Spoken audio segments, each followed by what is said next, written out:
Bonjour à tous. Alors, faut-il donner des sirops contre la toux à son enfant? C'est une question récurrente. Je vous dis tout de suite que moi j'en prescris très rarement et je vais vous expliquer pourquoi. En fait, le réflexe de toux est naturel, c'est un mécanisme de défense. Alors évidemment, les petits enfants ont tendance à beaucoup tousser dès qu'ils ont une infection ORL. Ça peut être source d'angoisse pour les parents, de troubles du sommeil, mais en fait, il faut pas vouloir la supprimer à tout prix parce qu'en fait, la toux, il faut savoir aussi la respecter et il ne faut pas forcément donner toujours des traitements, on peut les donner au cas par cas si la toux est persistante, traînante ou mal tolérée. En fait, il y a deux classes d'antitoussifs. Les antitoussifs, on les donne sur la toux sèche. Il ne faut pas la donner quand il y a une toux grasse, quand l'enfant est encombré, et encore moins si l'enfant est asthmatique ou s'il a une pathologie respiratoire. En fait, il y a la première classe, les antihistaminiques. Eux, ils ont un effet sur le réflexe de toux au niveau des bronches. Donc eux, ils sont à risque de s'encombrer si jamais l'enfant avait une toux grasse ou si jamais il a une pathologie sous-jacente.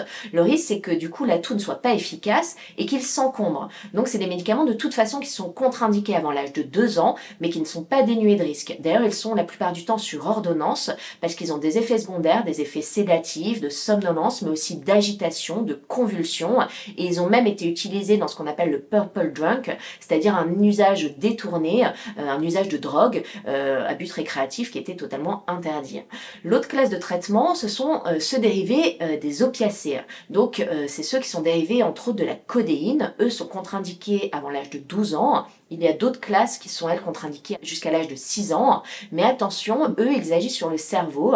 Donc, ils diminuent le réflexe de toux, mais en fait, ils diminuent tous les réflexes respiratoires. Donc, le risque, c'est ce qu'on appelle la dépression respiratoire. C'est que votre enfant, il respire moins bien, moins fort, moins efficacement. Et de la même manière, c'est très à risque si jamais il y avait de l'encombrement, des glaires, ou si l'enfant était asthmatique ou insuffisant respiratoire. De toute façon, ils sont contre-indiqués chez les petits-enfants. Ils nécessitent pour la plupart des ordonnances, donc il faut de toute façon en parler avec votre médecin et faire examiner votre enfant. Ne cherchez pas à tout prix à éliminer la toux, parce qu'en fait, c'est un mécanisme de défense. Et favorisez les moyens simples, comme le lavage de nez, aérer les espaces, humidifier l'air, hydrater votre enfant, donnez-lui à boire régulièrement, et évitez de fumer chez vous, parce que ça favorise la toux de l'enfant.